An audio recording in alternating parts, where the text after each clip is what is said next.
Hello guys, welcome my back to channel MG family. কালকে মিঠুতে sari order দিয়েছিলাম, শাড়িটা কালকে এসছে কিন্তু খুলে দেখার টাইম পাইনি। শাড়িটা আজ দেখি কেমন এসছে। দাদাভাইকে চুরি করে শাড়িটা নিয়েছি, কালকে ওই জন্য খোলা হয়নি। দাদাভাই বাড়িতে ছিল।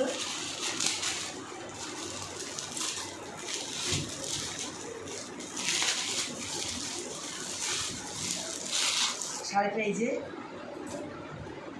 শাড়িটা কেমন হয়েছে তোমরা বলো। এটা আঁচল, এটা বড় বাটি। মিশো থেকে অর্ডার করেছি। মিশো থেকে আজ পর্যন্ত যে কোনো শাড়ি নিয়েছি বন্ধুরা, কোনো শাড়িটাই খারাপ হয়নি। শাড়ি কিন্তু সুন্দর হয়েছে, দেখো। এটা ওয়াল বাটি, পুরো প্লেন কাজ। আর এটা আঁচল। কেমন হয়েছে তোমার কমেন্টে জানাবে।